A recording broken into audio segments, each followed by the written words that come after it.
हमार बहन नहीं के मर सकत। मालूम बा इतना छोट रहे, इतना छोट से रहे जब अम्मा बाबूजी होके हमारा हाथ में छोड़ के चल गए ले। अरे अपना औलाद लियर पाल पोस के बढ़ गई नहीं होके, अपना औलाद लियर एक खातिर के जौना दिनों दुल्हन बनी ना तो अपना कांधा पोकर डोली उठाई बम, अपना कांधा पोकर डोली उठाई बम, लेकिन देखा ना आज होकर हरती के भी कांधा ना दे पौनी हम। अरे तो हमारे हमारा जिंदगी पर अपना बहन के एक इच्छा ना पूरा कर पौनी हम। ऐसे में दुख रो के नहीं खे विधायक जी, दुख रो के नहीं खे। किरण से भी होकर भयंकर मौत होके के चाहिए, ऐसा मौत मिले के चाहिए कुत्ता के कि देखे वाला के रूह भी कांप उठे भैया। लकीर दर्शन करे भाग्य में दुर्भाग्य के लकीर, ऐसा लकीर की मदन सिंह के नाम रावण से भी ऊंचा हो जा।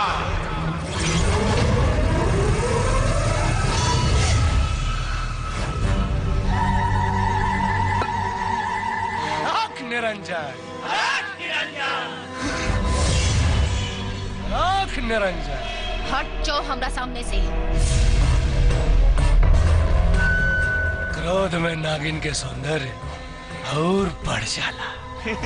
गुरुदेव की नागिन तो कुछ ज्यादा ही क्रोध में लग रहा बाड़ी। अरे गुरुदेव के शरण में आत्मसमर्पण कर दे, काल के संकट से ते बच जाइबे। खोज ले।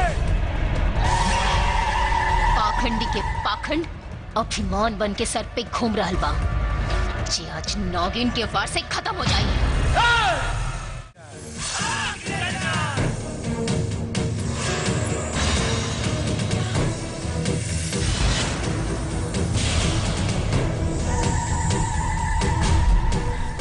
छल और बल से नागेश्वर देवता के भी वश में कर सकेला।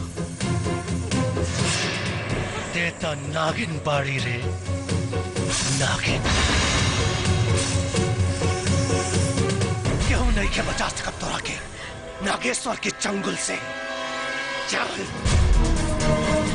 चला सुन। ए जोगी, छोड़ अपना बेटी के, तू एक रह के यहाँ से नहीं खेले जा सकता। बुढ़िया ये कहूँ का बहू बेटी नहीं खे, इच्छाधारी नागिन बिया, इच्छाधारी नागिन। और इच्छाधारी नागिन का जगह या तो जंगल में होला या फिर सपेरा के पिटारा में।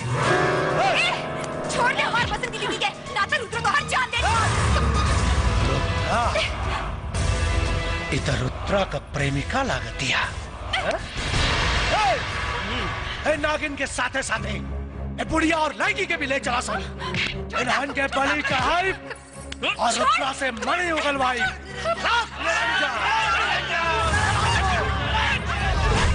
निरंजन बुला अपना पोता के।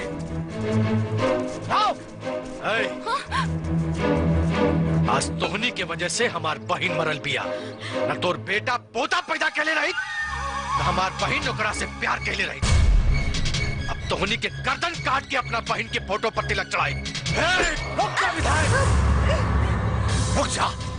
ये गलती ना तार प्रतिशोध हमरा के हमार मकसद में कामयाब ना होके दी। तोर मकसद से हमार बहन जिंदा नहीं क्या हो सका? जिंदा होई, जिंदा होई। कैद में नागिन के बुढ़िया के पोता के पास मणि हा, और वो मणि मिलते ही तोर बहन के हम जिंदा कर दे। लेकिन अखनी के मरला के बाद ना, अखनी के जिंदा रहते ही हमरा के मणि मिली। बंद कर अपनी ढकोसला। देख लेली तोर पराक्रम। ढकोसला तोरा के हमार शक्ति ढकोसला लागता।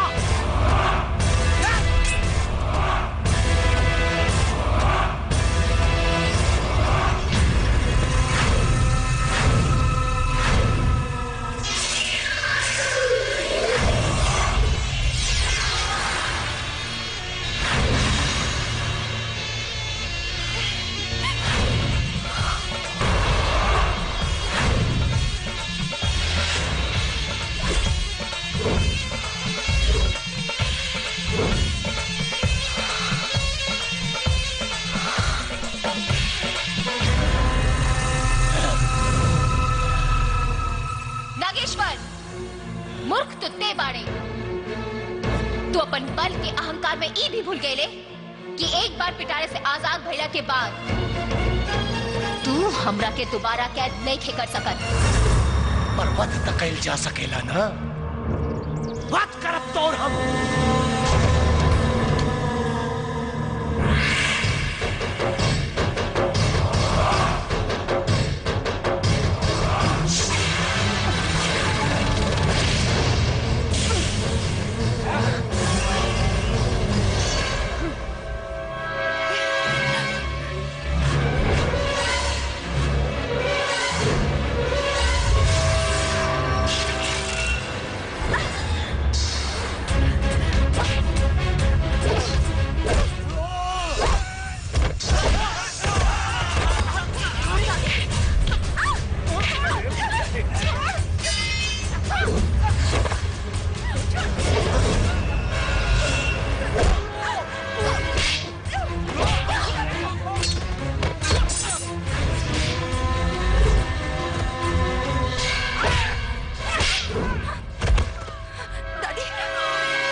नाम महादेव के रुद्र व हमरो नाम, पाखंडी तोर पाखंड के बुरा हो अंजाम।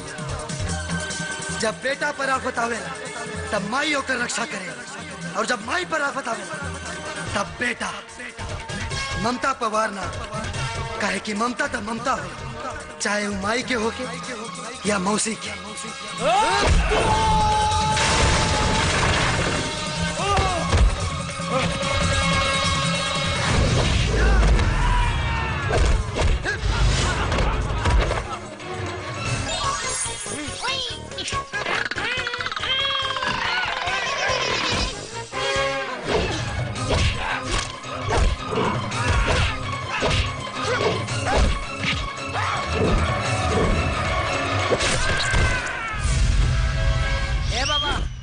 समनवा दे दो। अरे बड़ी तकलीफ हो था ना दे। अरे बाबा दे दो, तुम्हारे एहसान मानव। हे बाबा तेरे गोने कर थाई दे दो बाबा। हे बाबा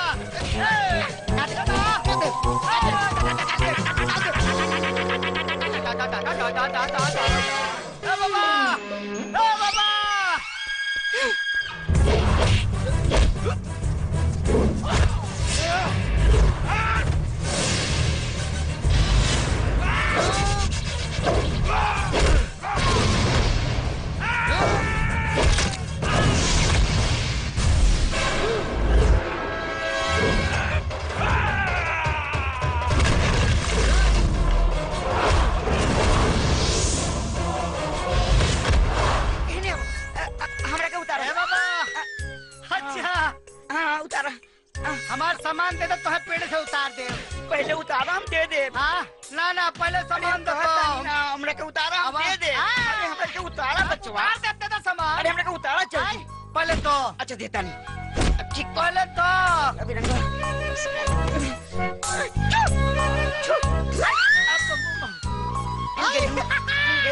उतारे बाबा। अभी हम चेक करके आवता नहीं कि हमारा का दूसरे को। हाँ एक मिनट आवता नहीं। अरे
धरती पर गिरी उतने उतने नागेश्वर पैदा हुई है। ये वरदान मिलल बा हमरा के घोर तपस्या के बाद शिव से ही वरदान मिलल बा। नागेश्वर अमर हा, हमरा के केहू ना मार सकेला, केहू ना।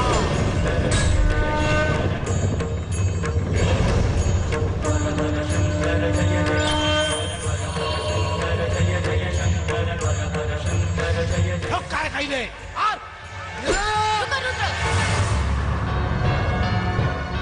ठीक कहता ई पापी के ऐसे तरीका से मारे के पड़ी कि एकर एक कतरा खून भी जमीन पे ना गिरे, ना तो ई कब्बो ना मरी। ई लो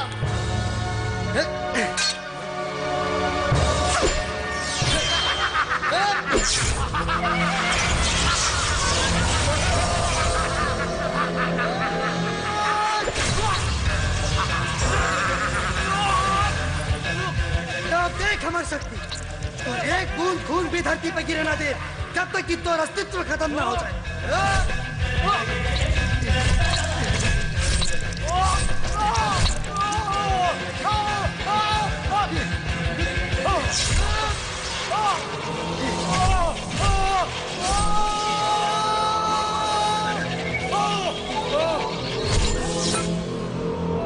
नमः शिवाय।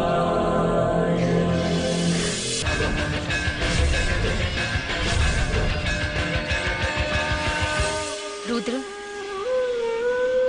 भोलेनाथ की कृपा से अब मनी की असीम शक्ति तोहरा के प्राप्त हो गई बा और हमरा के पूरा विश्वास बा कि तू कबो एकर गलत इस्तेमाल ना कर पा।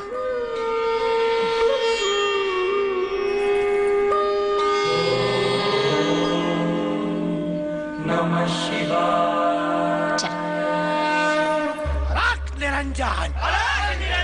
आई आई गुरुदेव आई आई आई आई नादान नगीना ते भूल रहल बाड़े कि पूरे ब्रह्मांड में नागेश्वर के केहू ना मार सकेला। और रहल बात मणि के, तो मणि के तो हम प्राप्त करके ही रहा। बाकी गुरुदेव उ नगीना के कमजोर ना समझी, बहुत ताकतवर बाड़ी।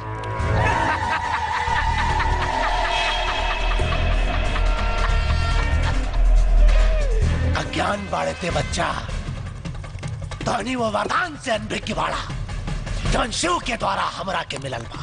कौन वरदान जी? बता रहल बानी।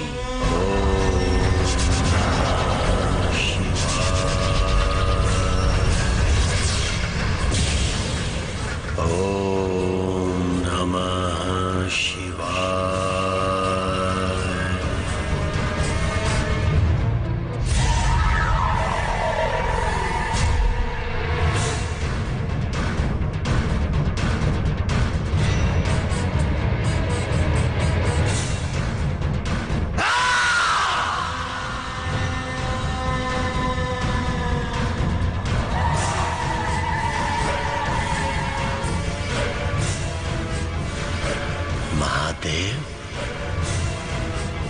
महादेव, देवों के देव महादेव, दर्शन प्रभु दर्शन, दर्शन। भक्त की तपस्या में कोनो खोट बा या फिर भक्ति के चमत्कार देखे के चाहतनी आप? दर्शन प्रभु दर्शन। सिर्फ आपके नाम मात्र से ही भक्त के मुक्ति और मोक्ष की रास्ता पा। तब 20 साल के कठिन तपस्या के अर्थ निकले के चाहिए। व्यर्थ न महादेव। दर्शन दर्शन प्रभु प्रभु दर्शन। औरों में पहल तो फिर हमरा में देर का है। दर्शन दी प्रभु प्रभु दर्शन दी दर्शन दी, वरना भक्त के उत्कंठा ऊ करती है कि भक्ति के आरंभ और समापन नागेश्वर से ही शुरू होके और नागेश्वर पे खत्म हो जाए।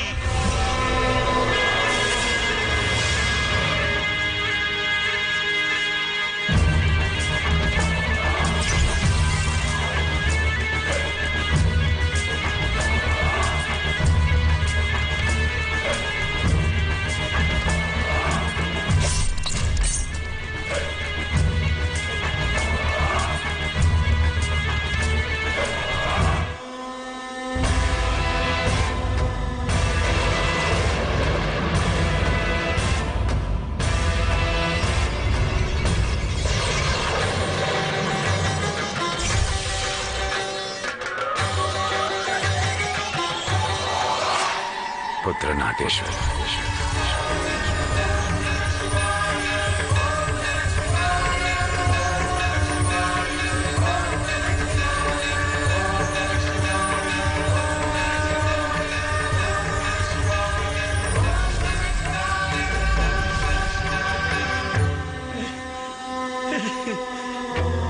प्रभु महादेव महादेव देवों के देव महादेव प्रभु प्रभु हमार प्रणाम स्वीकार करी प्रभु। पुत्र तारा तपस्या से हम प्रसन्न बानी। बोला का वरदान चाहिए?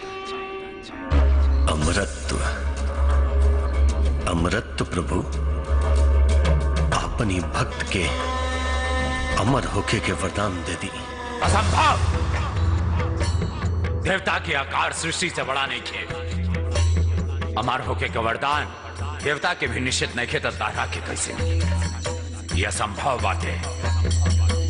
पुत्र कौन और वरदान मांगे के होके तो मांग ला, एकरा पहले की वरदान अभिशाप का रूप धारण करे। क्षमा प्रभु, क्षमा क्षमा। तो फिर हमरा ये वरदान दी कि हम दोबारा धरती पर जाएं और अगर धरती पे हमारा रक्त गिरे तो वो रक्त के एक एक बूंद से एक एक नागेश्वर पैदा हो जाए प्रभु। तथास्तु। लेकिन एक बात याद रहे, यदि वरदान का दुरुपयोग भई तो ये वरदान तोरे विनाश का कारण भी बन सकेला। चूंकि तहार मृत्यु हो चुकल बाटे, तहारी शरीर रूपांतरित ना हो सकेला और दोबारा धरती पर गईला के बाद वरदान की शक्ति तो यह रही, बाकी तहार शरीर बदल जाए। महादेव और शिव के वरदान से भला के जीत सकेला? स्वयं काल भी नहीं जीत सकत गुरुदेव। काल के भी गुरुदेव के आगे सर झुकावे के पड़ी। गुरुदेव तो फिर जीत के संखनाद करी, विजय पताका दिख रहा बा। बस एक पेड़ मनी हमरा हाथ में आ जाए। ए हो वाला बेली तोहरे खोइचवई में भेली, तनी मंगनिया दे दना, तनी मंगनिया दे दना, हमके जाना जनी पूरनिया, तनी मंगनिया दे दना। आई हाय देख, हाय चोंगा पहन के पोंगा पंडित रास्ता पे खड़ा होके मुंह तारा, शर्म नहीं लागल?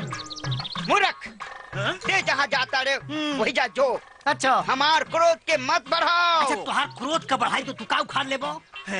अरे बच्चा, बाबा के शक्ति के नहीं जानते हैं। हाँ, हम अपन शक्ति से अपन उम्र और लंबाई दोनों के 40 साल से दबा के रख ले बानी। ए बाबा वो तो दिखाई पड़ा था, एक तो चोरी ऊपर से सीना चोरी। क्रोध, घोर क्रोध। तू बार बार हमरा के अपमान करता रे। अब देख हमार क्रोध के। अरे भाई तुहरे ढेर क्रोध आवत हो बाबा, तो जाके एक बार फिर से मुतला ठंडा हो जाई। मूर्ख, तुझे चीज के बार बार अपमान करता रे। अच्छा अब हम तहार उहे चीज के गायब करो। कर दो, तू कर दो। चकालू मकालू गुरुदेव लगा अपन अपन शक्ति।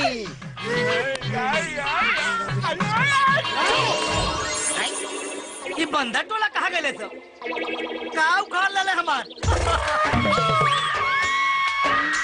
ए बाबा, ए बाबा हमारा क्रोध के भड़कौले। अब ओकरे बुझाई बहुत तेज बनत रहला।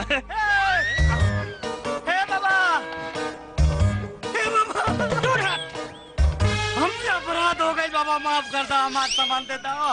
ना दे, अब आइल ऊंट पहाड़ के नीचे। अरे बाबा, ऊंट पहाड़ का, हाथी घोड़ा कुल नीचे आ गई। दे दे बाबा, दे दो। ना दे, ना दे। अरे ना दे पता खानदान कैसे आगे बढ़ी? हम दो भाई रहनी हो, बड़का भैया पेड़ा पटक, छोटका भाई हम।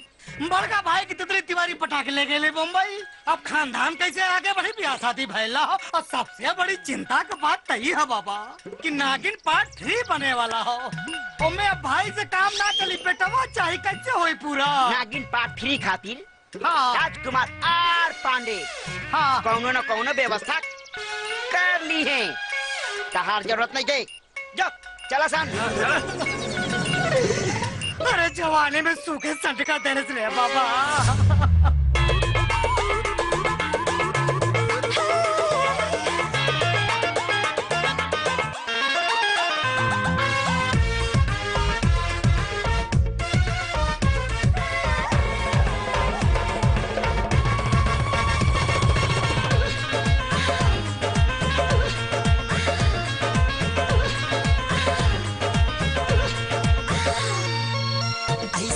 चाल चला बाली बाबू मरिया। अच्छा ऐसे ना चाल चला बाली बाबू मरिया, ऐसे ना चाल चला बाली बाबू मरिया। बाबा कैले बाड़ू, बाबा कैले बाड़ू, मारी मारी के नजरिया। बाबा कैले बाड़ू, मारी मारी के नजरिया। बाबा कैले बाड़ू। जबले जवानी बाटे चढ़ले उमरिया, जबले जवानी बाटे चढ़ले उमरिया। तबा करब राजा मारी मार के नजरिया। तबा करब राजा मारी मार के नजरिया। तबा करब राजा।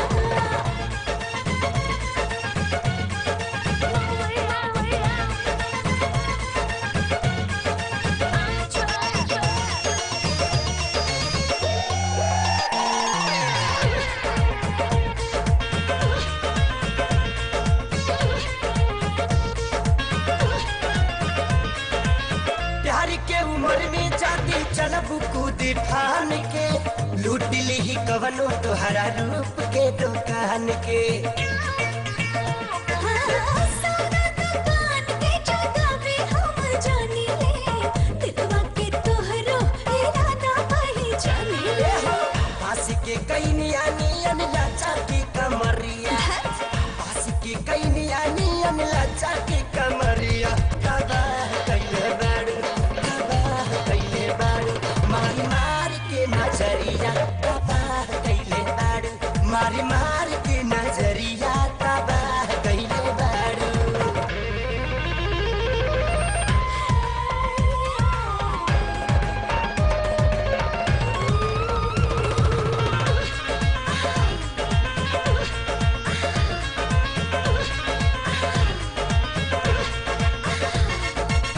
कहे के बजवन हम कह देहनी खोल के, मानो या न मानो आगे करब का बोल के। सुनला तोहरा नियन ढेर दिखले पानी हम पर टीचर, देतारा शिक्षा तू हमार देखा टीचर। खा जाइबू धोखा कहियो बीच बजरिया, खा जाइबू धोखा कहियो बीच बजरिया। बाबा कदी रानी, बाबा कदी बाछी, ले जाई के भीतरिया। बाबा कदी रानी, उड़ाई के चदरिया।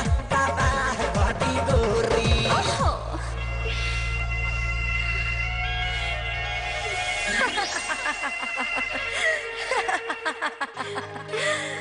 ये हसीन सपना देखल छोड़ द किरण। काहे से कि जब ये टूटेला ना तो बहुत तकलीफ होला ना। हम प्यार में हार नहीं खी सकत। ये सब तोहर मन के वहम और छलावा बा। दिलासा के भरोसे जीवन नहीं के गुजारल जा सकत। और वैसे भी एक तरफा मोहब्बत के कोनो वजूद ना होला। हम प्यार कइले बानी और करत रहब, वरना उ प्यार के बिना भी हमार कोनो वजूद नहीं खे। हम अभी हारल नहीं खी और कौरी ये भी जीतल नहीं खी।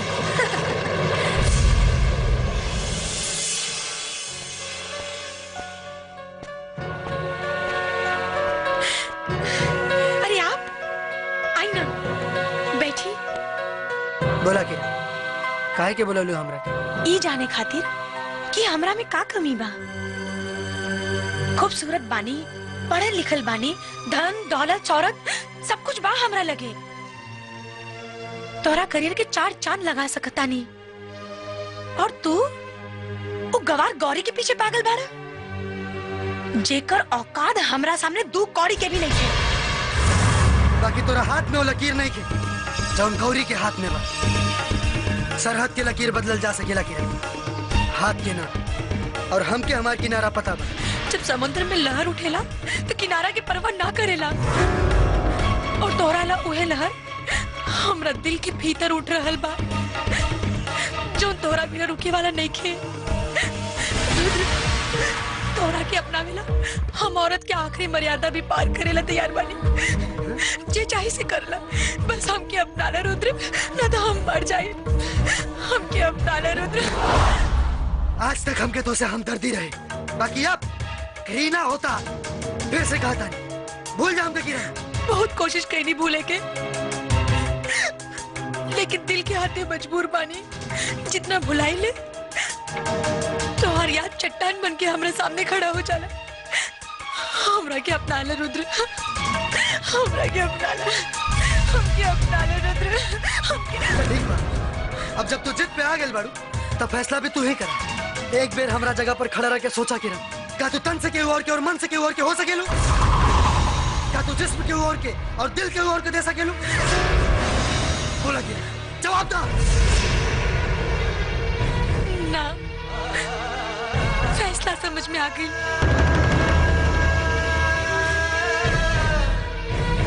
तुम न समझो, तुम्हारा मुकद्दर हूँ मैं समझती हूँ तुम मेरी तकदीर हो।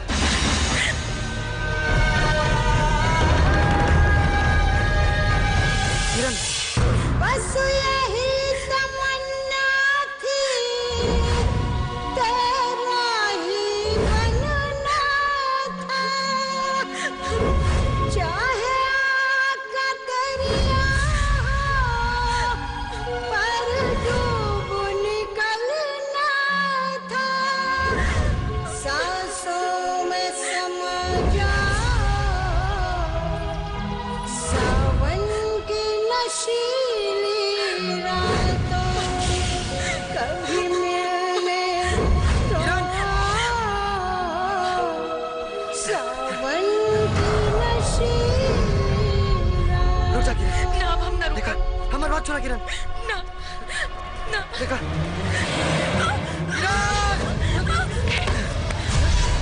किरण, हमारी बात सुना किरण। देखा तू बहुत बढ़िया लड़की बाड़ू और जिंदगी बहुत लंबा बा। एकरा के खत्म करके तोरा के कुछ हासिल ना हुए। हमारी बात माना, तोरा के हमसे भी बहुत बढ़िया लड़का मिली जे जे तोरा के जी जान से प्यार करी। लौट आवा किरण, लौट आवा। ना रुद्र, हम तोहरा बिना नहीं खींची सकत। और तू गौरी के बिना हाँ कह द, बस एको आखिरी एहसान कर द। आई लव यू बोल द। ना, प्यार बहुत पवित्र होला और हम झूठ बोल के एकरा के कलंकित ना करब। ठीक बा, फिर तोहरा बिना भी हमारे जीवन के कोनो मकसद नहीं है। ना किरण, किरण ना, ना किरण। देखा हमारी बात माना किरण। ना किरण, किरण। I love you, Rudra. I love you.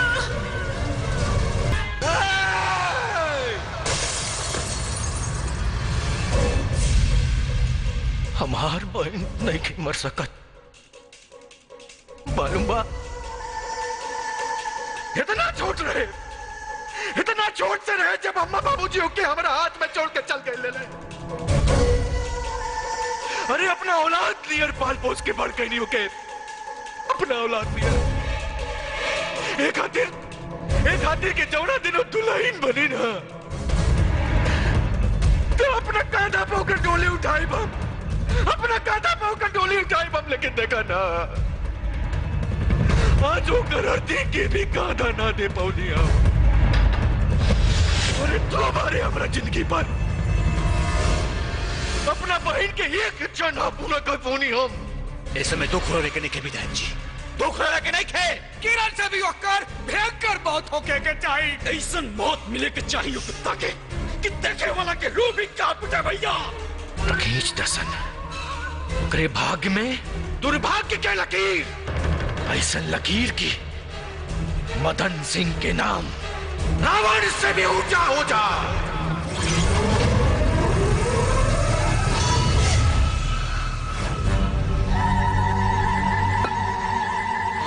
Niranjan,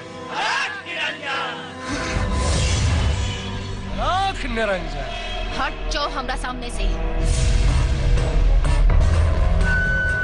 क्रोध में नागिन के सौंदर्य और बढ़ जाला। गुरुदेव, ई नागिन तो कुछ ज्यादा ही क्रोध में लग रहा बाड़ी। अरे गुरुदेव के शरण में आत्मसमर्पण कर दे। काल के संकट से ते बच जाइबे। सोच ले। पाखंडी के पाखंड अभिमान बन के सर पे घूम रहल बा, जे आज नागिन के वार से खत्म हो जाए।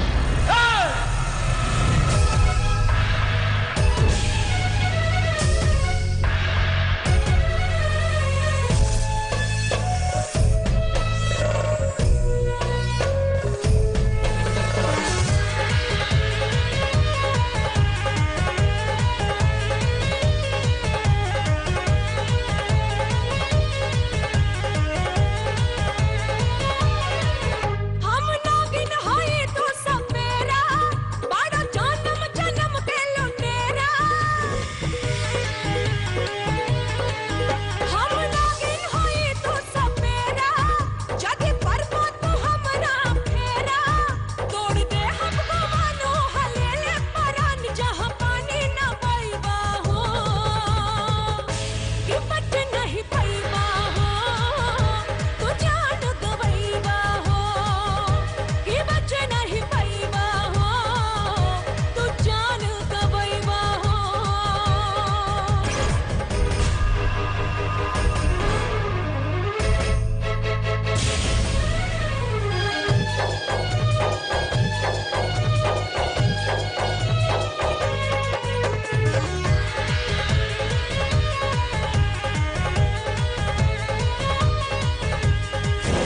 सुन ला पाखंडी साधु, बंद कर ढोंग हो। खड़े खड़े फूंक दे हम हो, देखे सारा लोग हो। हाँ, सुन ला पाखंडी साधु, बंद कर ढोंग हो। खड़े खड़े फूंक दे हम हो, देखे सारा लोग हो। भैया हई नागराज आई संसार पूरा हिला देले बानी। तोरा में कामा राखल रे नागिन, कितनन के छक्का छुड़ा देले बानी। हमसे करवा जो बैर तोहर बाटे न खैर, जदि हमके सदैवा हो कि बच नहीं पैबा हो। तू जान गवैबा हो कि बच नहीं पैबा हो। तू जान गवैबा हो।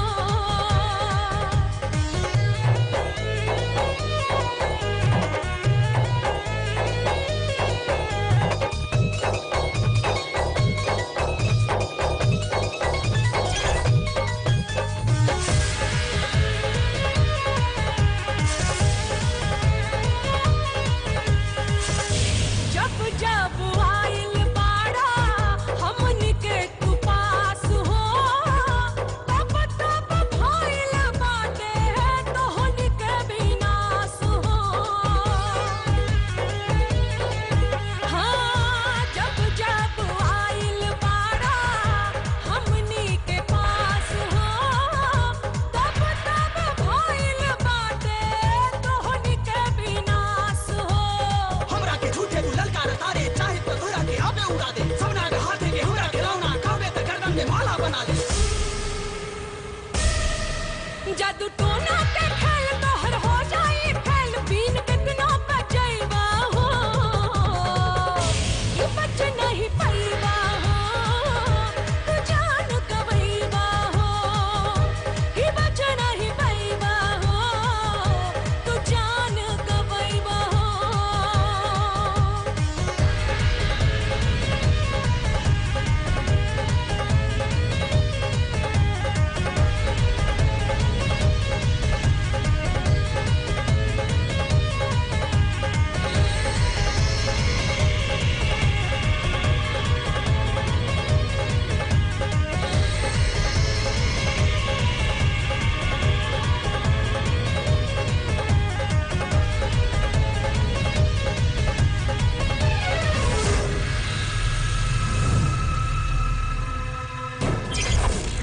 निरंजन।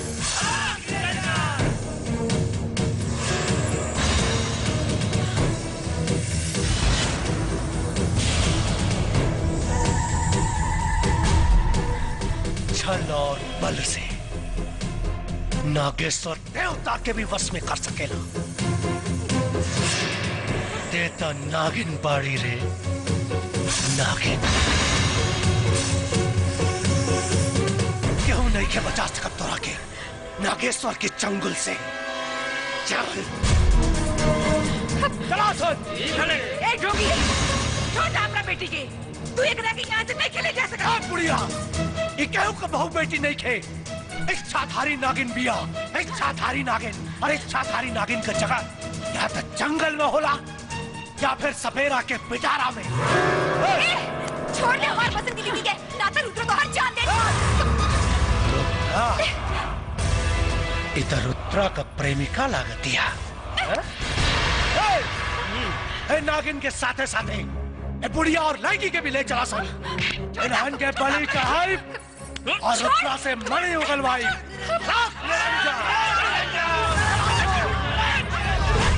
निरंजन, बुला अपना पोता के।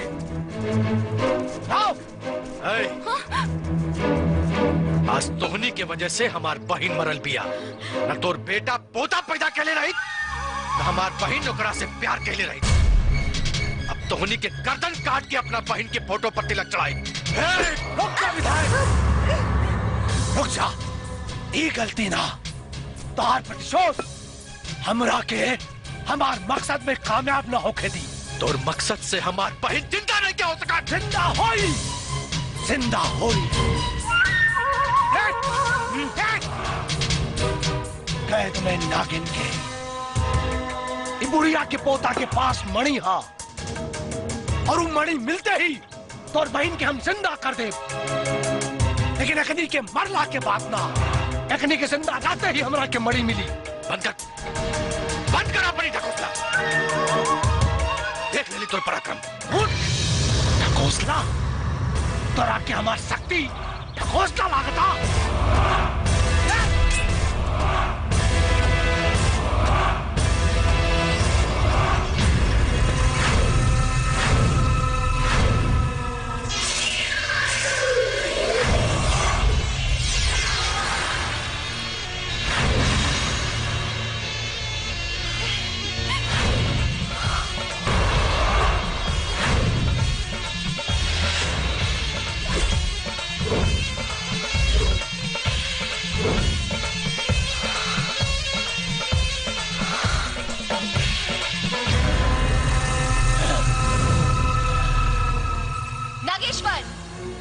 मूर्ख तुत्ते बाड़े।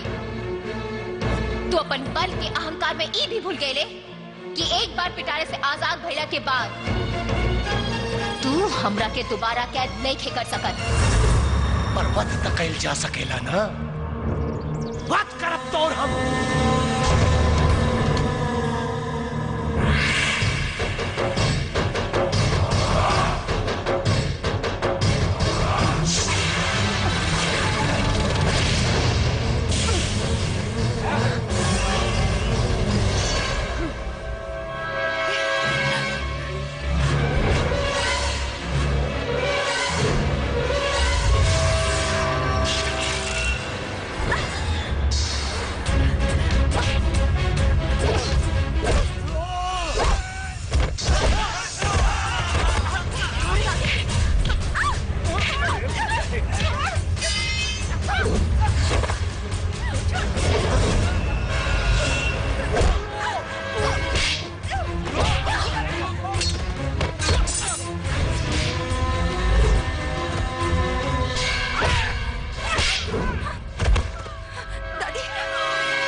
नाम महादेव के रुद्र बा हमरो नाम।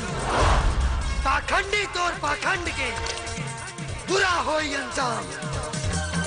जब बेटा पर आफत आवे तब माई होकर रक्षा करे, और जब माई पर आफत आवे तब बेटा ममता पवारना। काहे कि ममता तो ममता हो, चाहे वो माई के होके या मौसी के।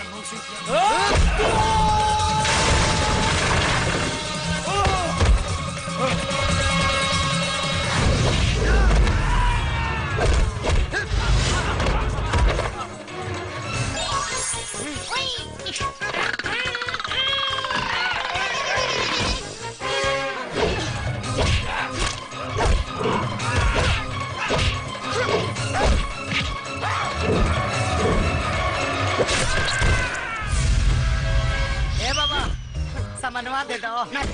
अरे बड़ी तकलीफ हो था ना दे। अरे बाबा दे दो, तुम्हारे आसान मानव। हे बाबा करे गोने कर थाई दे दो बाबा। हे बाबा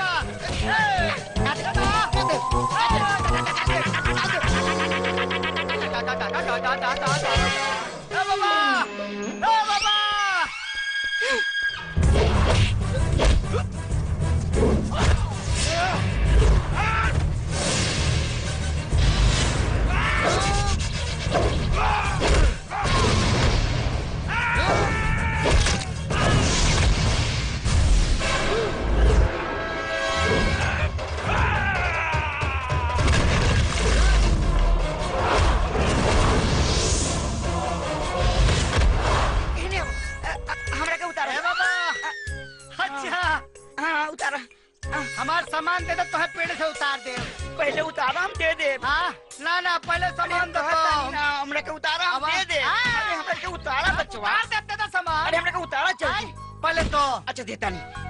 ठीक पहले तो। अभी रंगा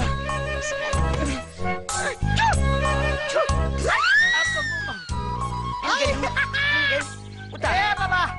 तभी हम चेक करके आवत नहीं कि हमारा घर दूसरे को। हाँ एक मिनट आवत नहीं। अरे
और मार, तो जितना शक्ति है मार। लेकिन एक बात याद रख, हमारा जितना रक्त धरती पर गिरी उतने नागेश्वर पैदा हुई है। ये वरदान मिलल बा हमरा के घोर तपस्या के बाद शिव से ही वरदान मिलल बा। नागेश्वर अमर हो, हमरा के केहू ना मार सकेला, केहू ना।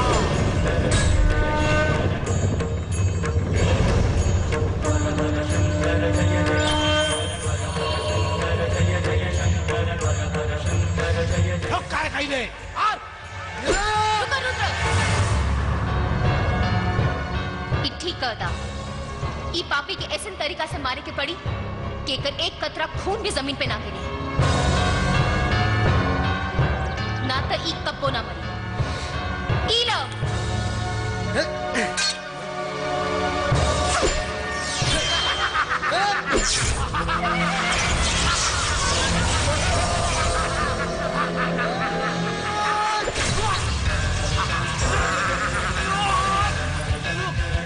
देख हमारी शक्ति, और एक बूंद खून भी धरती पर गिरे ना दे जब तक कि तोर अस्तित्व खत्म ना हो जाए।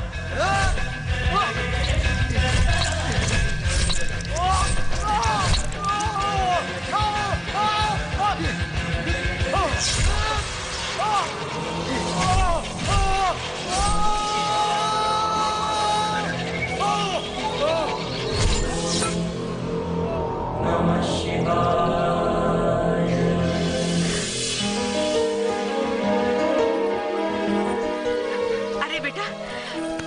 ठीक तो बाड़ा ना? हाँ दादी। भगवान शिव की कृपा से सारे लोग ठीक बाड़े। चला हमनी के घर चल जाए। हाँ, चला बेटी चला। माँ जी, हाँ? माँ जी, अब हमरा क्या आज्ञा थी? हमरा की जाए के पड़ी। कहाँ? नागलोक में। लेकिन मौसी तू हमनी के छोड़ के कैसे जा सकेलू? अरे मौसी के जोन फर्ज होला वो अब पूरा भई। अब तू जीवन भर सुरक्षित बाड़ा। एगो नागिन के भी मर्यादा होला जेकर हम उल्लंघन ना कर सकेली। यही से अब हमरा के जाए के पड़ी। दीदी दीदी ना, मौसी का।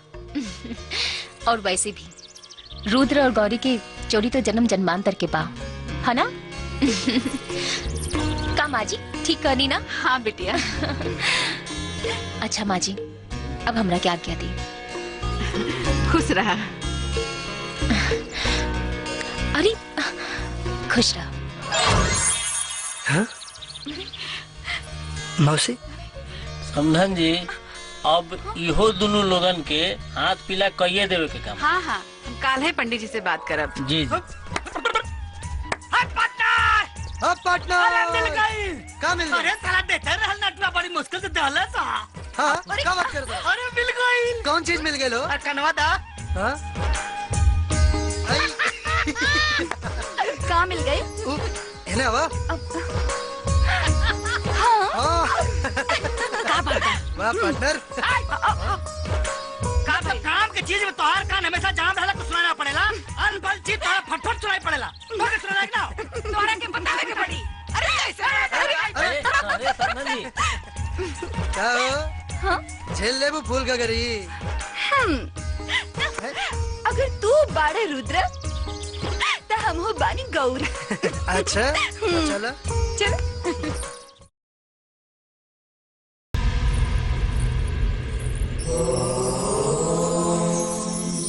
नमः शिवाय। बैठा रुद्र। नमः शिवाय। रुद्र, आज हम तोरा के एगो ऐसन शक्ति प्रदान करे खातिर एजा लाई बानी जौना नाग वंश में भी बहुत कम नाग के नसीब होला, और जेकरा के हासिल करे खातिर ई दुनिया भर में ना जाने कितना साधु संत ऋषि मुनि के जीवन नष्ट हो जाला। जानता रहा वो कहा नागमणि। नागमणि? हाँ,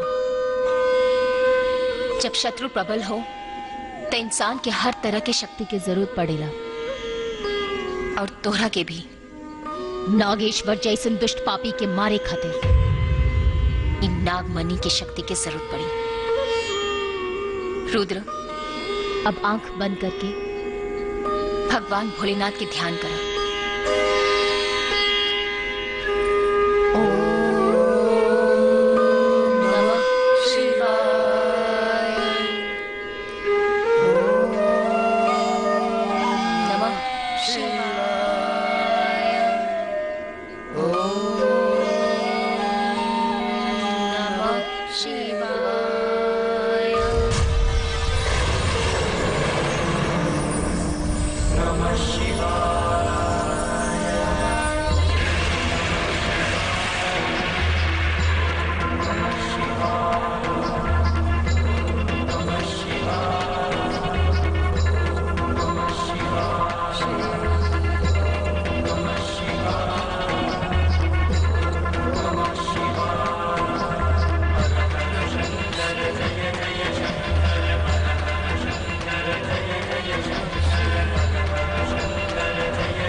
भोलेनाथ की कृपा से अब मनी की असीम शक्ति तोहरा के प्राप्त हो गई बा,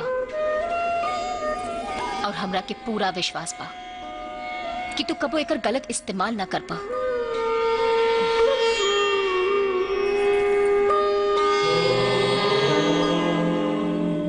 नमः शिवाय। रख निरंजन।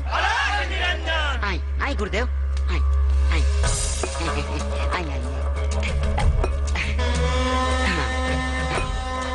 नादान नगीना,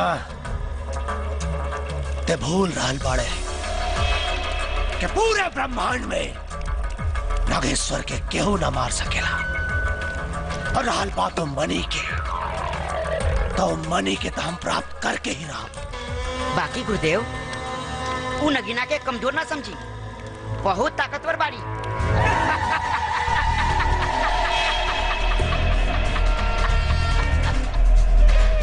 अज्ञान बाड़े ते बच्चा, धनी वो वरदान से अनभिज्ञ बाड़ा, जौन शिव के द्वारा हमरा के मिलल बा। कौन वरदान जी? बता रहल बानी।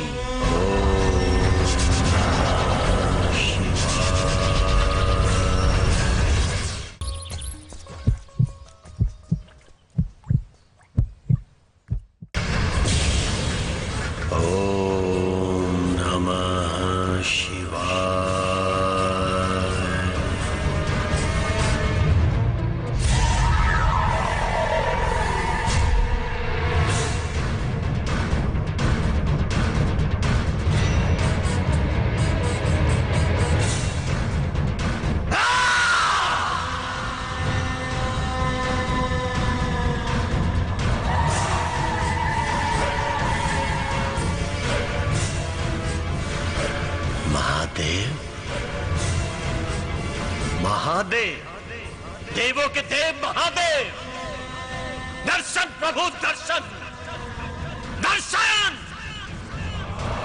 भक्त की तपस्या में कोनो खोट बा, या फिर भक्ति के चमत्कार देखे के चाहतनिया? दर्शन प्रभु दर्शन। सिर्फ आपके नाम मात्र से ही भक्त के मुक्ति और मोक्ष की रास्ता बा। तभी 20 साल के कठिन तपस्या के अर्थ निकले के चाहिए। व्यर्थ न महादेव, दर्शन दर्शन प्रभु प्रभु दर्शन। औरों में पहल तो फिर हमरा में देर का है। दर्शन दी प्रभु प्रभु, दर्शन दी दर्शन दी, वरना भक्त के उत्कंठा ऊ कर दी कि भक्ति के आरंभ और समापन ये नागेश्वर से ही शुरू होके और नागेश्वर पे खत्म हो जाए।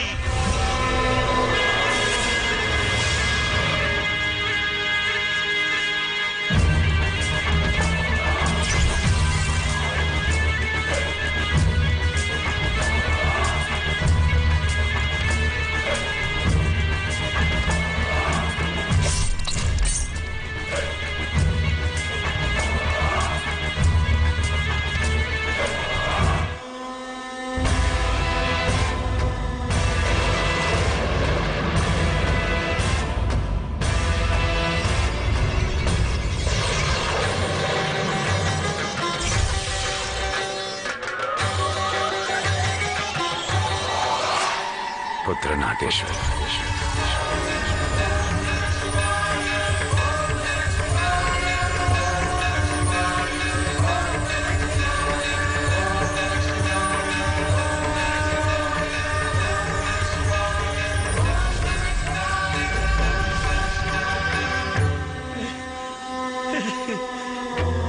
प्रभु महादेव, महादेव, देवों के देव महादेव, प्रभु प्रभु हमार प्रणाम स्वीकार करी प्रभु। पुत्र तारा तपस्या से हम प्रसन्न बानी। बोला का वरदान चाहिए? अमरत्व, अमरत्व प्रभु, अपनी भक्त के अमर होके के वरदान दे दी। असंभव! देवता के आकार सृष्टि से बड़ा नहीं खे। अमर होके का वरदान देवता के भी निश्चित नहीं खे तो तारा के कैसे नहीं? यह संभव बात है। पुत्र कौन और वरदान मांगे के होके तो मांग ला, एकरा पहले की वरदान अभिशाप का रूप धारण करे। क्षमा प्रभु, क्षमा क्षमा। तो फिर हमरा ये वरदान दी कि हम दोबारा धरती पर जाएं और अगर धरती पे हमारा रक्त गिरे तो वो रक्त के एक एक बूंद से एक एक नागेश्वर पैदा हो जाए प्रभु। तथास्तु। लेकिन एक बात याद रहे, यदि वरदान का दुरुपयोग भई तो ये वरदान तोरे विनाश का कारण भी बन सकेला। चूंकि तहार मृत्यु हो चुकल बाटे, तहारी शरीर रूपांतरित ना हो सकेला और दोबारा धरती पर गईला के बाद वरदान की शक्ति तो यह रही, बाकी तहार शरीर बदल जाए। महादेव और शिव के वरदान से भला के जीत सकेला? स्वयं काल भी नहीं जीत सकत गुरुदेव। काल के भी गुरुदेव के आगे सर झुकावे के पड़ी। गुरुदेव तो फिर जीत के संखनाद करी, विजय पताका दिख रहा बा। बस एक पेरू मनी हमरा हाथ में आ जाए। ए हो वाला बेली तोहरे खोइचवई में भेली, तनी मंगनिया दे दना, तनी मंगनिया दे दना, हमके जाना जनी पूरनिया, तनी मंगनिया दे दना। आई हाय देखो, हाय चोंगा पहन के पोंगा पंडित रास्ता पे खड़ा होके मुंह तारा, शर्म नहीं लागल? मूर्ख, ते जहाँ जाता रे वही जा जो। अच्छा हमार क्रोध के मत बढ़ाओ। अच्छा तुहार क्रोध का बढ़ाई तो तू का उखाड़ लेबो? अरे बच्चा, बाबा के शक्ति के नहीं जानते हैं। हाँ, हम अपन शक्ति से अपन उम्र और लंबाई दोनों के 40 साल से दबा के रख ले बानी। ए बाबा वो तो दिखाई पड़त हो, एक तो चोरी ऊपर से सीना चोरी। क्रोध, घोर क्रोध, तू बार बार हमरा के अपमान करता रे। अब देख हमार क्रोध के। अरे भाई तोहरे ढेर क्रोध आवत हो बाबा, तो जाके एक बार फिर से मुतला ठंडा हो जाई। मूर्ख, तुझे चीज के बार बार अपमान करता रे। अच्छा अब हम तहार उहे चीज के गायब करो। कर दो, तू कर दो। चकालू मकालू गुरुदेव लगा अपन अपन शक्ति।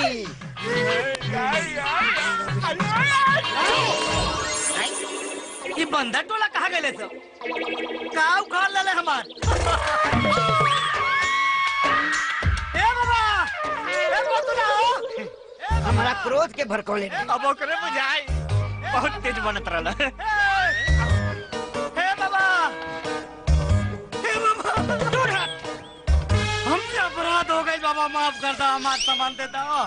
ना दे, अब आइल ऊंट पहाड़ के नीचे। अरे बाबा, ऊंट पहाड़ का, हाथी घोड़ा कुल नीचे आ गई।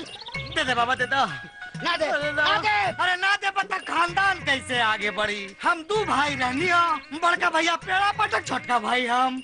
बड़का भाई की तितली तिवारी पटाखे ले गए मुंबई। अब खानदान कैसे आगे बढ़ी, ब्याह शादी भैला हो। और सबसे बड़ी चिंता की बात तही है बाबा कि नागिन पार्ट 3 बने वाला हो। ओमे अब भाई से काम ना चली, बेटवा चाहे कैसे होई पूरा। नागिन पार्ट 3 खातिर हाँ। राजकुमार आर पांडे हाँ। कौनो न कौनो व्यवस्था कर ली है। तहार जरूरत नहीं है। जो चला सन। अरे जवानी में सूखे संटका देने से बाबा।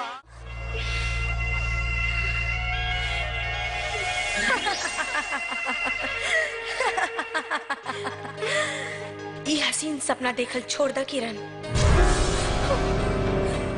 काहे से कि जब ये टूटेला ना तो बहुत तकलीफ होला ना। हम प्यार में हार नहीं खी सकत। ये सब तोहर मन के वहम और छलावा बा। दिलासा के भरोसे जीवन नहीं के गुजारल जा सकत। और वैसे भी एक तरफा मोहब्बत के कोनो वजूद ना होला। हम प्यार कइले बानी और करत रहब, वरना वो प्यार के बिना भी हमार कोनो वजूद नहीं खे। हम अभी हारल नहीं खी और कौरी ये भी जीतल नहीं खी।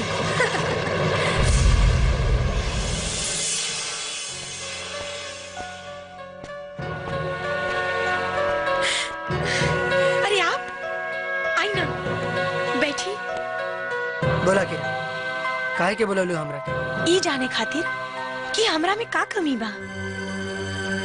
खूबसूरत बानी, पढ़ल लिखल बानी, धन दौलत शौहरत सब कुछ बा हमरा लगे।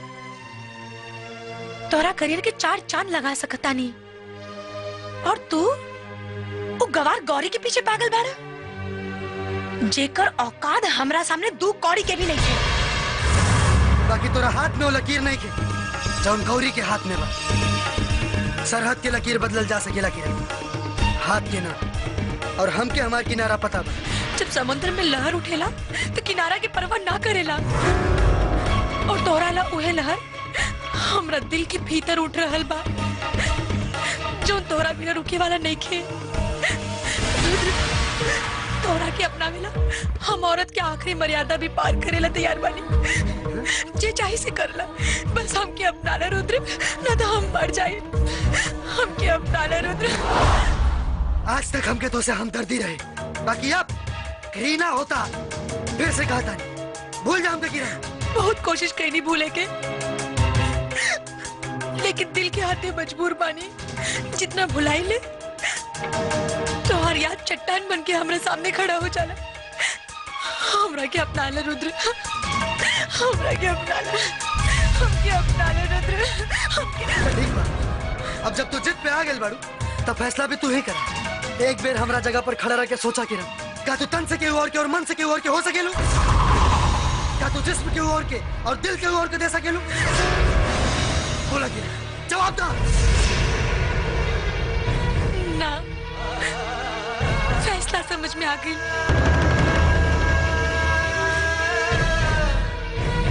तुम न समझो, तुम्हारा मुकद्दर हूँ मैं समझती हूँ तुम मेरी तकदीर हो।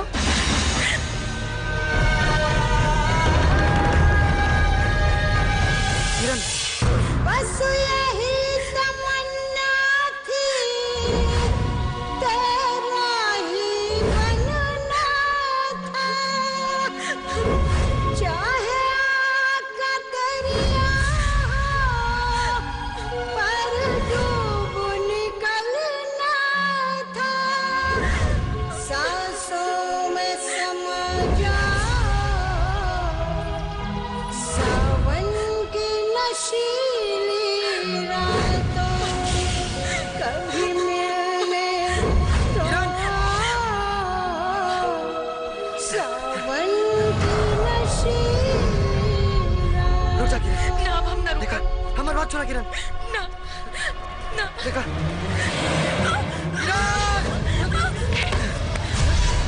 किरण हमारी बात सुना किरण। देखा तू बहुत बढ़िया लड़की बाड़ू और जिंदगी बहुत लंबा बा। एकरा के खत्म करके तोरा के कुछ हासिल ना हुए। हमारी बात माना, तोरा के हमसे भी बहुत बढ़िया लड़का मिली जे जे तोरा के जी जान से प्यार करी। लौट आवा किरण, लौट आवा। ना रुद्र, हम तोरा बिना नहीं खींची सकत। और तू गौरी के बिना हाँ कह द, बस एको आखिरी एहसान कर द। आई लव यू बोल द। ना, प्यार बहुत पवित्र होला और हम झूठ बोल के एकरा के कलंकित ना करब। ठीक बा, फिर तोरा बिना भी हमारे जीवन में कोनो मकसद नहीं है। ना किरण, किरण ना, ना किरण, देखा हमारी बात माना। किरण ना, किरण, किरण! I love you, Rudra. I love you। अरे तू तो बहुत बढ़िया नाचे लो। हाँ वही तो, हम बहुत अच्छा नाचे नहीं और बहुत अच्छा गावे नहीं भी। अपने के माई सेल्फ मिस्टर लोटन। मैं रुद्रा का मैनेजर कम पार्टनर कम सेक्रेटरी ज्यादा हूँ। All thing is complete, understand? चल आप नाम बताओ, नाम बताओ। बसंती। वो कहा ना कि पहाड़ीपुर की कजरी भेजने बड़ी, कहत रहनी कि रुद्र के यहाँ चल जाओ, रहे खाए और सूते सबके इंतजाम हो जाए। देखा रहे खाए तक तो ठीक बा, बाकी सूते के समस्या के निदान हमरा से ना हो। एक्सक्यूज मी, सुतने का प्रॉब्लम हो तो गला खाते लोटने जहाज शुरू हो गई।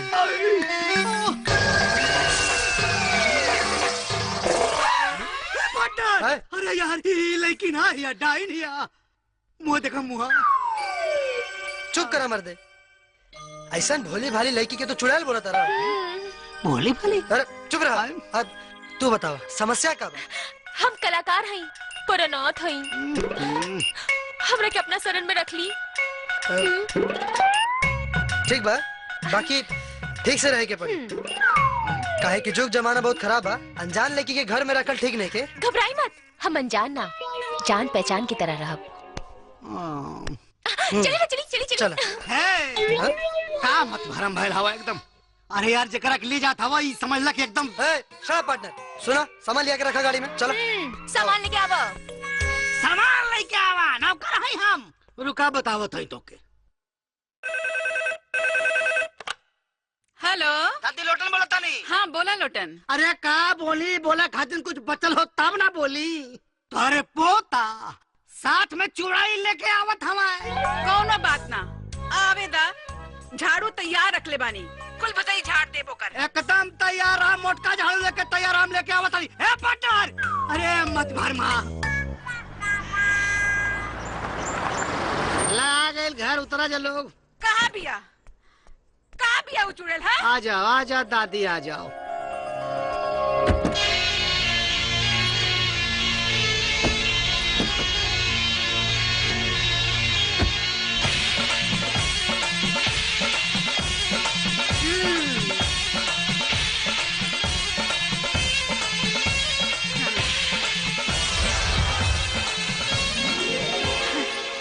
अरे वाह दादी, मतलब फूल झाड़ू लेके स्वागत में पहले से खड़ी बाड़ू। अच्छा, झाड़ू तोरा के फूल झाड़ू लौकता। यही चुड़ैल बिया रुद्र जकरा के ले आइल बा। प्रणाम माँ जी। चुड़ैल? कौन चुड़ैल? कहा दादी, देवी जैसे लड़की के तू चुड़ैल कराल बाड़ू। देखा ऊपर से नीचे तक कैसे बतूता ढलक रहल बा। तो तू हमरा से फोन पे काहे चुड़ैल कर रहे? हम कब चुड़ैल कहानी है? तोरे सुने में गलती भइल हो, तोहर कान खराब भइल हो। हमरे कान में ना, तोरे दिमाग में खराबी आ गइल। दिमाग उल्टा पुलिस से पूछा से कान साफ करा दादी अपन तू बता दई। अच्छा, हमारा कान खराब हो गइल बा। रुका, बताओ तोरा के। अरे बताओ तोरा के भाई हमार कान खराब करा। रहे दादी, इतना काफी है इनके खातिर। अच्छा देखा, बेचारी अनाथ बाड़ी और तू ही नु कहलू क्या सहायक के हमेशा सहायक बने के चाहिए। पर बेटा गांव समाज कल से कुछ कहे लागी तब? अरे जब कही तब देखल जाई। और अगर आज नाचे में साथ ना देने रहती ना तो पता ना क्या होई।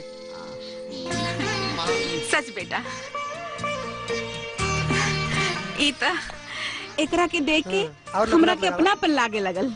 हाँ तब सोचत का बाड़ू जे होई से देखल जाए। चला और चला, भूख लगल बा बहुत तेज दादी। आवा चला तहर कोनो साहब कह दे दादी। चला चला फिर तो पिटाई बजा मर्दवा। जीत के आइल बाड़े के हार के, न जीत के आइल बानी न हार के। मामला बीच में रह गया। बिचौलिया का गिनती न मर्द में होला न औरत में। मदन सिंह शेर पाले ले, कुत्ता ना। रुद्रवा के मारे गए ले लेना, गोली कम पड़ गई कि हिम्मत। ओकरा के मारे के बहुत कोशिश करी भैया, लेकिन केहू न केहू बीच में आ जाता है। यही सोच साला बच गई। दोबारा मारे की कोशिश भी मत करिए। काहे रे बहन? बहनोई के पाँव पुजाई होला, गोली दगाई ना।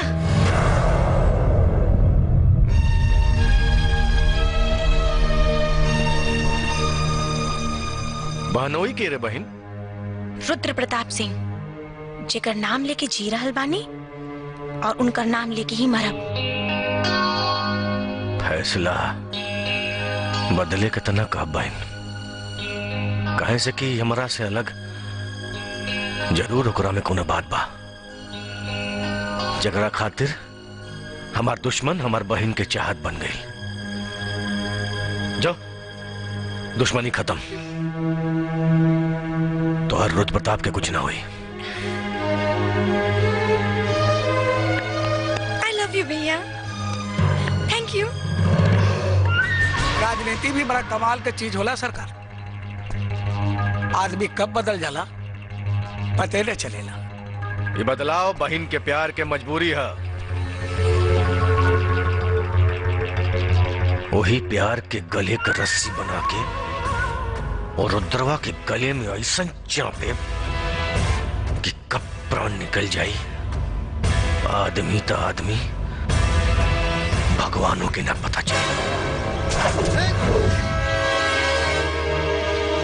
कौन है रे?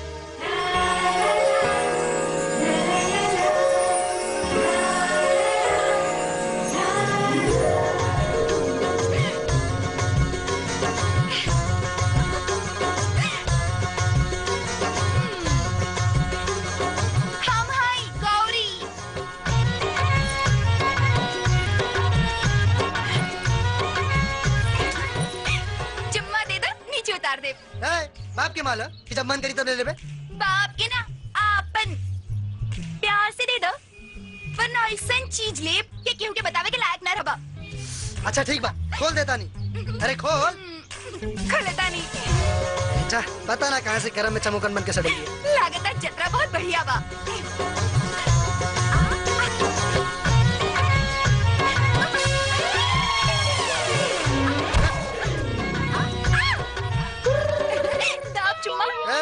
खाली नीचे उतार ला कॉलर नहीं। जो हमरो नाम गौरी बा और हमार खूबसूरती के चर्चा पूरा गांव जीवार में फैलल बा। ई त हमार पागलपन बा जे तोरा जैसन पागल के पीछे पड़ल बानी। चाही तो रोज एको तीतर फंसा सकतानी, बुझले? ई रोज दूध पिए वाली बिल्ली आज दही कैसे चाटे लागे। रुक दही फाड़ देता नहीं।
Talk shit, but I really don't care.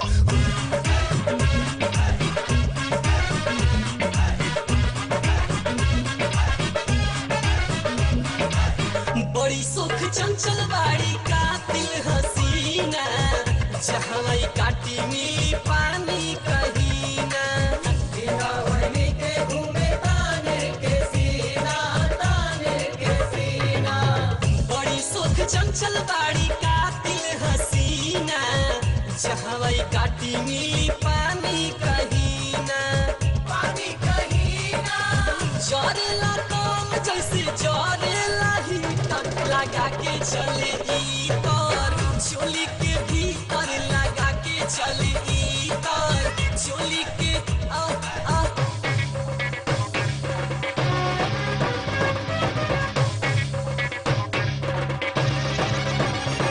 लहार लुटेली हो लहार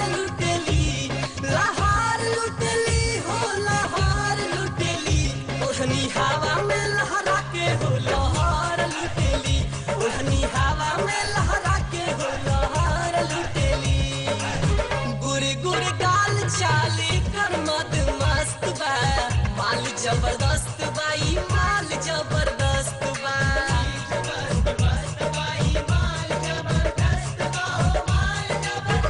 गुरी गुरी गाल चाली कर मद मस्त बा माल जबरदस्त बा ई माल जबरदस्त बा लइका तो लइका पीछे पड़ी है देवता पीतर लगा के चले इतर चोली के भीतर लगा के चले इतर चोली के भीतर चुम्मा दे दो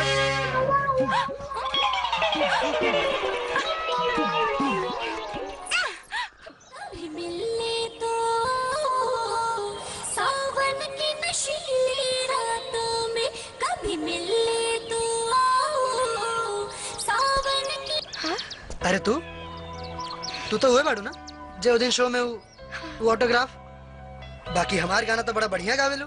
ये गाना हमरा के बहुत अच्छा लागेला एकर एक एक शब्द दिल के छू जाला जिस ओर भी मैं देखूं बस तेरा नजारा है किसी और का अब चेहरा ना मुझको गवारा है राधा किशन की दीवानी रही और हम अपनी के अरे वो सब बीतल जमाना के बात रहे आज के जमाना में सब नहीं हो सकता एक बेर गुरु बन के संगीत के ज्ञान दे दी हमारा जीवन जिए के मकसद पूरा हो जाए।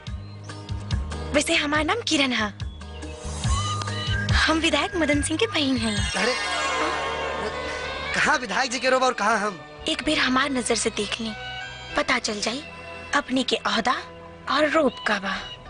इतना सम्मान दे के हमरा के तो अपन कायल बना ले लू तो ठीक बा ध्यान से संगीत के ज्ञान देवे के जिम्मेदारी हमार चलता नहीं।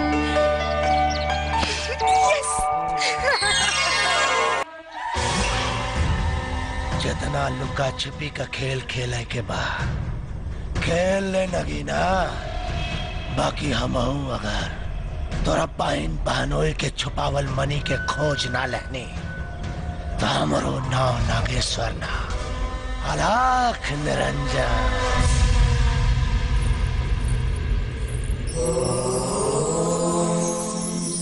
नमः शिवाय। बैठा रुद्र। नमः शिवाय। रुद्र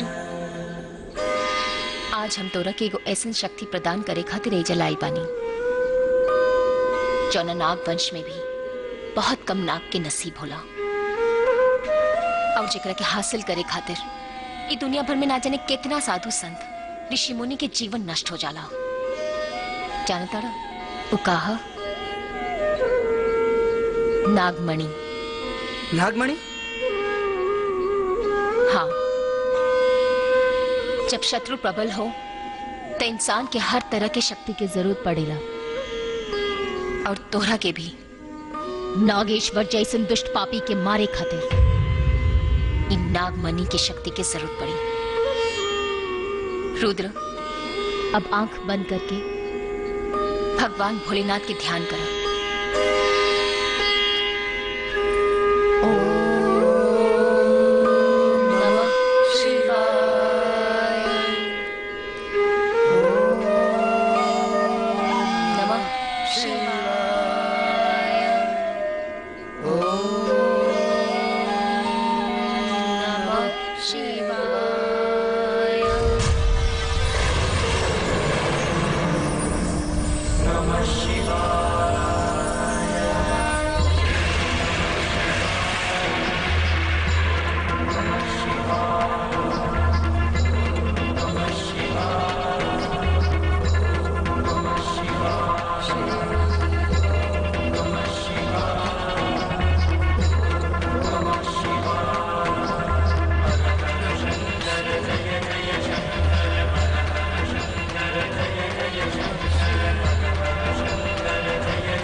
रुद्र,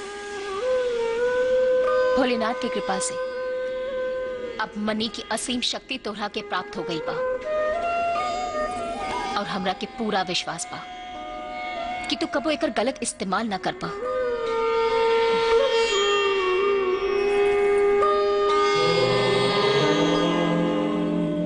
नमः शिवाय। चल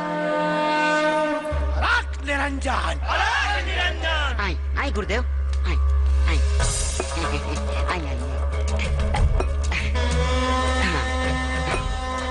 नादान नगीना,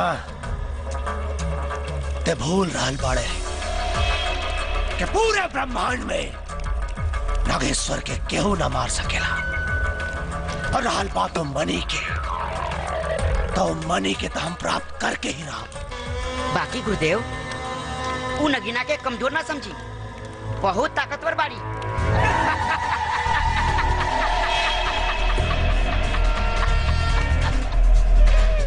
अज्ञान बाड़े ते बच्चा, तो वो वरदान से अनभिज्ञ की बाड़ा जौन शिव के द्वारा हमरा के मिलल बा। कौन वरदान जी? बता रहल बानी।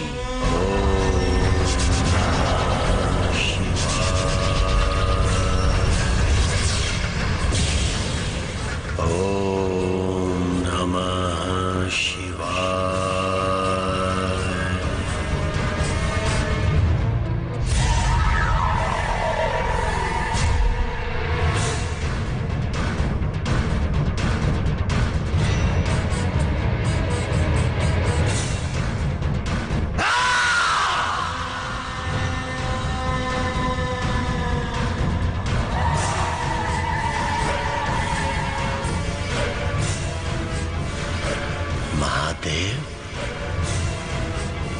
महादेव, देवों के देव महादेव, दर्शन प्रभु दर्शन, दर्शन। भक्त की तपस्या में कोनो खोट बा या फिर भक्ति के चमत्कार देखे के चाहता नहीं। दर्शन प्रभु दर्शन। सिर्फ आपके नाम मात्र से ही भक्त के मुक्ति और मोक्ष की रास्ता बा। तब 20 साल के कठिन तपस्या के अर्थ निकले के चाहिए। व्यर्थ न महादेव। दर्शन दर्शन प्रभु प्रभु दर्शन। औरों में पहल तो फिर हमरा में देर का है। दर्शन दी प्रभु प्रभु दर्शन दी दर्शन दी, वरना भक्त के उत्कंठा ऊ कर दी कि भक्ति के आरंभ और समापन नागेश्वर से ही शुरू होके और नागेश्वर में खत्म हो जाए।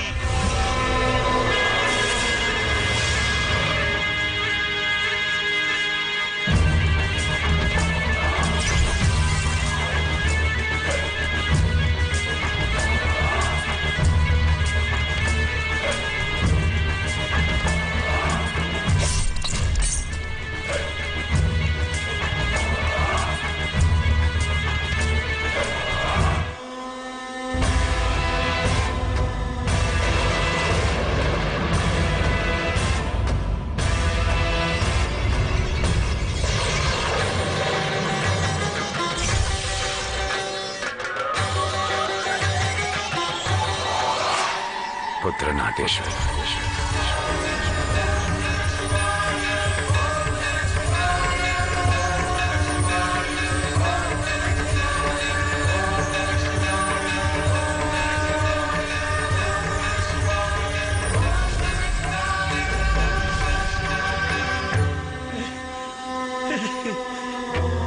प्रभु महादेव महादेव देवों के देव महादेव। प्रभु प्रभु हमार प्रणाम स्वीकार करी प्रभु। पुत्र, तारा तपस्या से हम प्रसन्न बानी। बोला, का वरदान चाहिए? अमृत अमृत प्रभु, अपनी भक्त के अमर होके के वरदान दे दी। असंभव। देवता के आकार सृष्टि से बड़ा नहीं खे। अमर होके का वरदान देवता के भी निश्चित नहीं खे तो तारा के कैसे यह संभव बात है। पुत्र कौन और वरदान मांगे के होके तो मांग ला, एकरा पहले की वरदान अभिशाप का रूप धारण करे। क्षमा प्रभु, क्षमा क्षमा। तो फिर हमरा ये वरदान दी कि हम दोबारा धरती पर जाएं, और अगर धरती पे हमारा रक्त गिरे तो रक्त के एक एक बूंद से एक एक नागेश्वर पैदा हो जाए प्रभु। तथास्तु। लेकिन एक बात याद रहे, यदि वरदान का दुरुपयोग भई तो ये वरदान तोरे विनाश का कारण भी बन सकेला। चूंकि तहार मृत्यु हो चुकल बाटे, तहारी शरीर रूपांतरित ना हो सकेला, और दोबारा धरती पर गईला के बाद वरदान की शक्ति तो यह रही, बाकी तहार शरीर बदल जाए। महादेव और शिव के वरदान से भला के जीत सकेला? स्वयं काल भी नहीं जीत सकत गुरुदेव। काल के भी गुरुदेव के आगे सर झुकावे के पड़ी। गुरुदेव तो फिर जीत के संखनाद करी, विजय पताका दिख रहा बा। बस एक पेरू मनी हमरा हाथ में आ जाए। ए हो वाला बेली तोहरे खोइचवई में भेली, तनी मंगनिया दे दना, तनी मंगनिया दे दना, हमके जाना जनी पूरनिया, तनी मंगनिया दे दना। आई हाय देखो, हाय चोंगा पहन के पोंगा पंडित रास्ता पे खड़ा होके मुंह तारा, शर्म नहीं लागल? मूर्ख, ते जहाँ जाता रे वही जा जो। अच्छा, हमार क्रोध के मत बढ़ाओ। अच्छा तुहार क्रोध का बढ़ाई तो तू का उखाड़ लेबो? अरे बच्चा, बाबा के शक्ति के नहीं जानत में। हाँ, हम अपन शक्ति से अपन उम्र और लंबाई दोनों के 40 साल से दबा के रख ले बानी। ए बाबा वो तो दिखाई पड़त हो, एक तो चोरी ऊपर से सीना चोरी। क्रोध, घोर क्रोध। तू बार बार हमरा के अपमान करता रे। अब देख हमार क्रोध के। अरे भाई तोहरे ढेर क्रोध आवत हो बाबा, तो जाके एक बार फिर से मुतला ठंडा हो जाई। मूर्ख, तुझे चीज के बार बार अपमान करता रे। अच्छा, अब हम तहार उहे चीज के गायब करो। कर दो, तू कर दो। चकालू बकालू गुरुदेव, लगा अपन अपन शक्ति।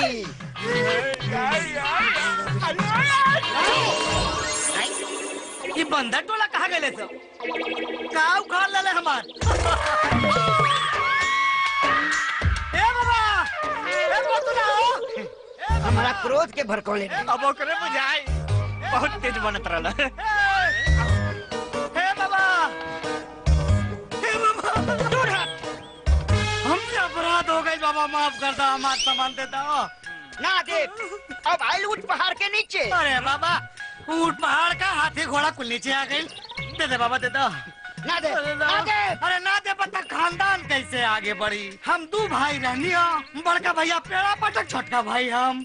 बड़का भाई की तितली तिवारी पटाखे ले गए मुंबई। अब खानदान कैसे आगे बढ़ी, ब्याह शादी भैला हो। और सबसे बड़ी चिंता का बात तही है बाबा कि नागिन पार्ट 3 बने वाला हो। और मैं अब भाई से काम ना चली, बेटवा चाहे कैसे होई पूरा। नागिन पार्ट 3 खातिर हाँ, राजकुमार आर पांडे हाँ, कौनो न कौनो व्यवस्था कर ली है।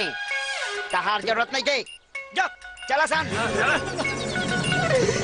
अरे जवानी में सूखे संटका देने से रे बाबा।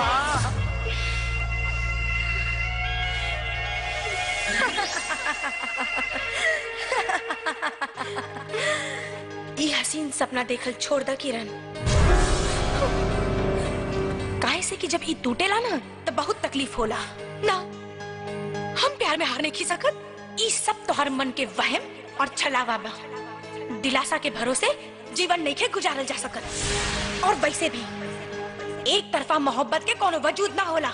हम प्यार कइले बानी और करत रहब, वरना उ प्यार के बिना भी हमार कोनो वजूद नहीं खे। हम अभी हारल नहीं खी और कौरी ये भी जीतल नहीं खी।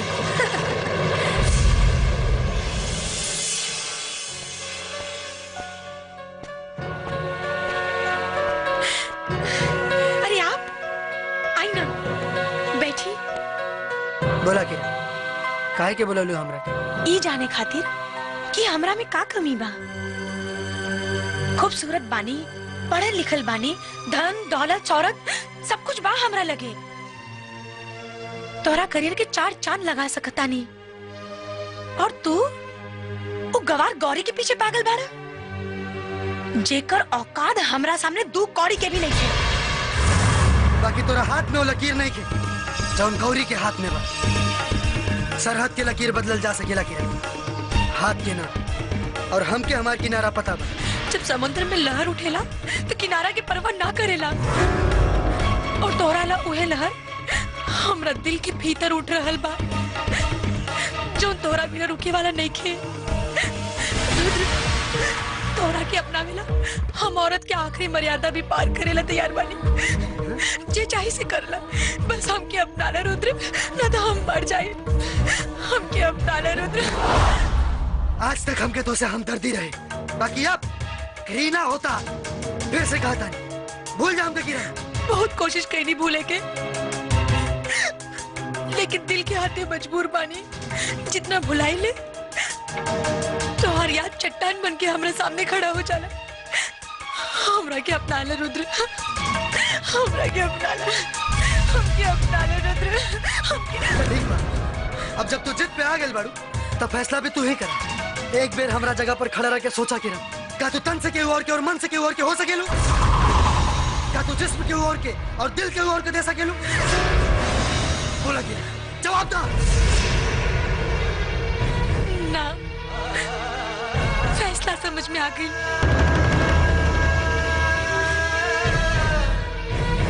तुम न समझो, तुम्हारा मुकद्दर हूँ मैं समझती हूँ तुम मेरी तकदीर हो।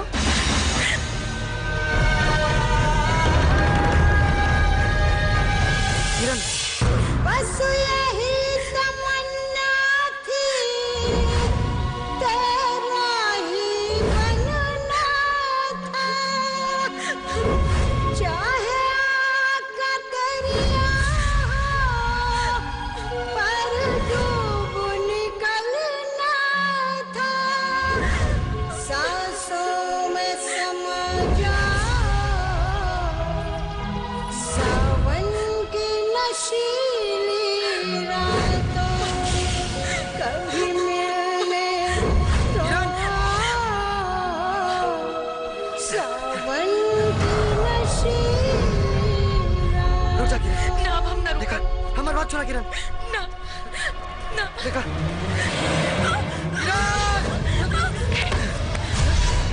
किरण, हमारी बात सुना किरण। देखा, तू बहुत बढ़िया लड़की बाड़ू और जिंदगी बहुत लंबा बा।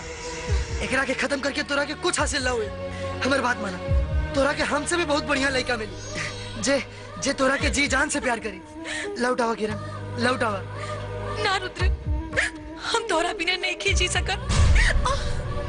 और तू गौरी के बिना हाँ कह द, बस एको आखिरी एहसान कर द। आई लव यू बोल द। ना, प्यार बहुत पवित्र होला और हम झूठ बोल के एकरा के कलंकित ना करब। ठीक बा, फिर तोरा बिना भी हमारे जीवन के कोनो मकसद नहीं है। ना किरण, किरण ना, ना किरण, देखा हमारी बात मान।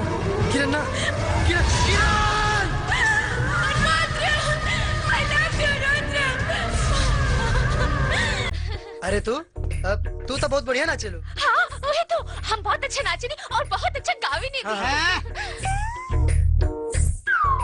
अपने के माई सेल्फ मिस्टर लोटन, मैं रुद्रा का मैनेजर कम पार्टनर कम सेक्रेटरी ज्यादा हूँ। All thing is complete, understand? चल नाम बताओ, नाम बताओ। बसंती। वो कहा ना कि पहाड़ीपुर की कचरी भेजने बड़ी, कहत रहनी कि रुद्रे के यहाँ चल जाओ, रहे खाए और सूते सबके इंतजाम हो जाए। देखा, रहे खाए तक तो ठीक बा, बाकी सूते के समस्या के निदान हमरा से ना हो। एक्सक्यूज मी, सुतने का प्रॉब्लम हो तो करा खातिर लोटने हाजिर। शुरू हो गई।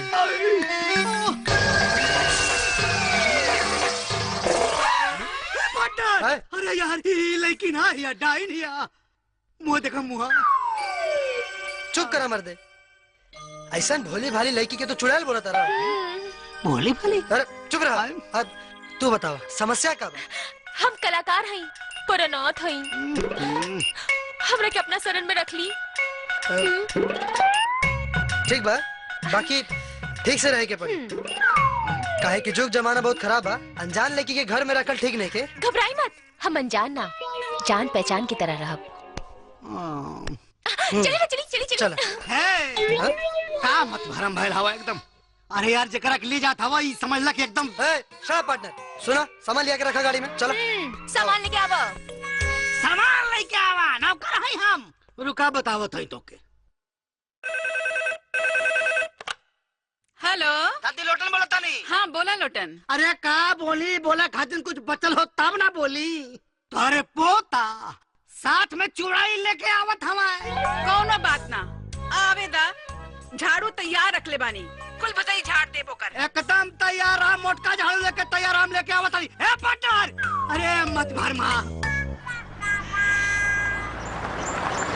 ला गए घर उतरा जा लोग। कहाँ बिया वो चुड़ैल है? आ जाओ दादी आ जाओ।